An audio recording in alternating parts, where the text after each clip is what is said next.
আমরা এই সমাবেশটা করেছি দুটি কারণে।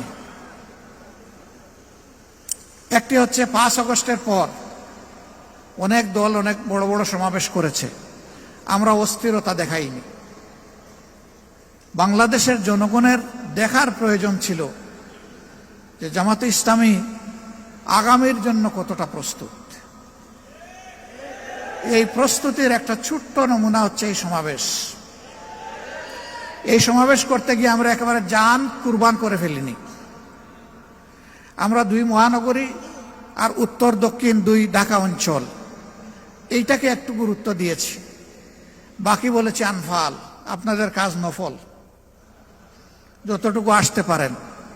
সবাই বলেছে একটা কৌটা দিলে ভালো হয়, দিলাম। আলহামদুলিল্লাহ মুফাসসলের বেশিরভাগ এলাকা থেকে আমরা যা কৌটা দিয়েছি তার চেয়ে বেশি এসেছে। এরকম একটা সমাবেশ হলে 200 কোটি টাকা তো হিসাব করতে হবে। তার কারণ হলো খাওয়া দাওয়ার ব্যবস্থা করা, তার কারণ হলো আবার হাতে কিছু তুলে দেওয়া। কিন্তু না, এখানে যদি আমরা ওই সমাবেশে বসতাম, বলতাম যে বিভিন্ন জায়গায় বাক্স রাখা আছে, যে যা পারেন দিয়ে যান, আমার ধারণা বাক্সগুলা সংকুলান হতো না। কেন? প্রত্যেকটা মানুষ বিশ্বাস করে আমার হালাল রুজি থেকে যা দিব আল্লাহর দরবারে তা হবে আমার পক্ষ থেকে বিনিয়োগ। বিনিয়োগ করলেই তো আপনি লাভের আশা করবেন, মূলধনও টিকে থাকবে। এই জন্য তো আল্লাহ তাআলা বলেছেন উদাহরণ দিয়ে, যেন একটা শস্য বীজ তুমি রোপণ করলে, এটা থেকে একটা গাছ জন্ম নিল, তার থেকে 60টা ছড়া বের হলো, প্রত্যেকটা ছড়ায় 100টা করে দানা যুক্ত হলো। এরপরে এটা হলো কোরআনের ভাষা। হাদিসের ভাষা হলো আল্লাহ যার পর বেহিসাব খুশি হবেন তারে বেহিসাব দিবেন, কোনো হিসাব নাই। পড়ে গেলাম, উঠার চেষ্টা করলাম, আবার পড়ে গেলাম, আবার উঠার চেষ্টা করলাম, কিন্তু এই লোকেরা আমাকে জুড়ে ধরে ছাপাইয়ে বসাইয়ে দিল। সবাই বলতেছেন আপনি আর কথা বলতে পারবেন না। আমি বলতেছি যে কথা কিছু তো বলতে হবে, যেহেতু এখনো দম আসা যাওয়া করতেছে। যত সময় দম থাকবে কথা বন্ধ হবে কেন? সম্মানিত ভাইয়েরা এবং আমার বোনেরা, আমি শুনেছি অনেকে কান্নাকাটি করেছে। কেন কানলেন? যদি জান চলেই যায় বলবেন আলহামদুলিল্লাহ, এটাই মুমিনের দায়িত্ব। এখন গেলাম হসপিটালে, এমন ভাব দেখায় সহকর্মী ডাক্তাররা, এখানেও কেউ কেউ আছে, যে আমার মরতেই দিবে না। আরে ভাই, আমি কি এখানে থাকতে আসি না?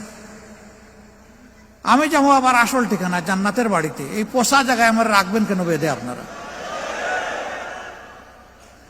এই মলিনতা পরিষ্কার করতে একজন ঝাড়ুদার হিসাবে আল্লাহর যতদিন প্রয়োজন, আল্লাহ তার বান্দাদেরকে বান্দিদেরকে যেন ততদিনই হায়াত দেন, এর বেশি দরকার নাই। সমাজের আবর্জনা পরিষ্কার করার জন্য, আল্লাহর দ্বীনকে কায়েম করার জন্য। এরপরের কথা হলো, দুনিয়া কোনো মানুষ কি প্রিয় সংগঠন বা দ্বীনের জন্য বাধ্যতামূলক? অবশ্যই না, কিন্তু আমাদের জন্য বাধ্যতামূলক আল্লাহর দ্বীন এবং সংগঠন। একজন মরবে, আরেকজন আসবে। আমাদের মায়েদের গর্ভে মুজাহিদ, মুমিনা, মহসেনা, মুমিন, মহসেন জন্ম নিবে। এরা পরবর্তীর পতাকা হাতেও ধরবে, প্রয়োজনে দাঁত দিয়ে কামড় দিয়ে ধরবে। আসা যাওয়ার এই পালাও চলতে থাকবে, আর দিনের একামত ইনশাল্লাহ হবে।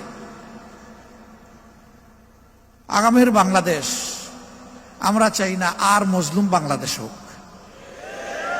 এই জুলুম থেকে তারাই বাংলাদেশকে বাঁচাতে পারবে যারা শুধু আল্লাহর জন্য জীবন বাজি রেখে লড়াই করতে পারবে।